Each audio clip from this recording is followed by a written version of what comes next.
We are not going to have an accent on a current theory because for that we had DVD on King's Indian defense.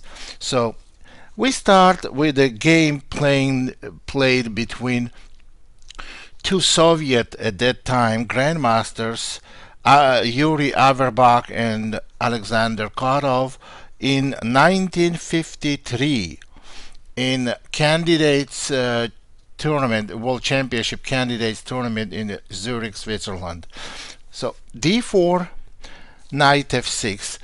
I have to point here that theory of King's Indian was not as sophisticated over 50 years ago than today, but still games were very instructive. They're very strong players, and theme of the combinations and positional play is the same as today. So c4 d6, knight f3, knight b d7, knight c3, e5, e4, bishop e7.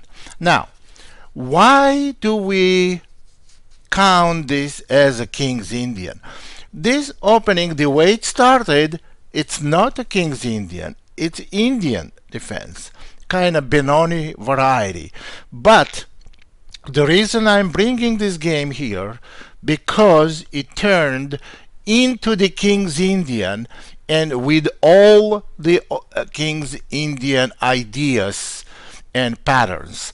So that's why bear with me, and we're gonna see why I picked this game. Bishop e2, black castled, white castled, black played c6, queen c2, rook e8, rook d1, bishop f8, rook b1,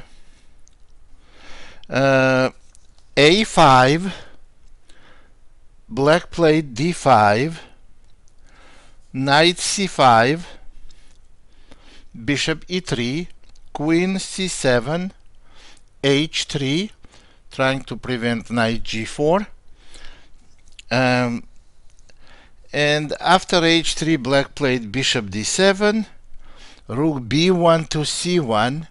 White has some space advantage. g6, knight d2, rook a8 to b8. Now we arrived to the typical King's Indian position. It's King's Indian structure, pawn structure. Even g6 is played now. Bishop will go to g7. So it's, I could say this is 100% King's Indian now. It could have turned to different opening, but it is a King's Indian. Knight b3, knight takes b3, queen takes b3, and c5. Okay, this position is one of the most typical positions of the King's Indian. So white has a space advantage and possible play on the queen side, and black has to try to go f5, f4, and start king side attack. So after c5, white went king h2, black went king h8. King h8 is a good move because what black wants to do is to go f5. Knight has no other square than g8 to go to, and knight g8 is a good square because after f5 it's also possible bishop h6, exchanging white's superior bishop to black's relatively worse bishop.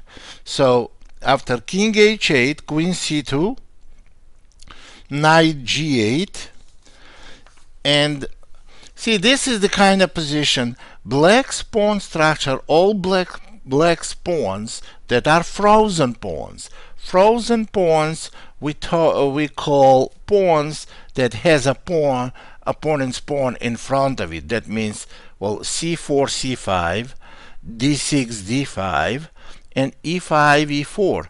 So since black has all pawns on dark square, they have relatively worse dark square bishop, and white has relatively worse light square bishop. So white played bishop g4, trying to exchange bishops, and black obviously cannot go f5, because after ef gf, bishop takes f5, white simply wins a pawn.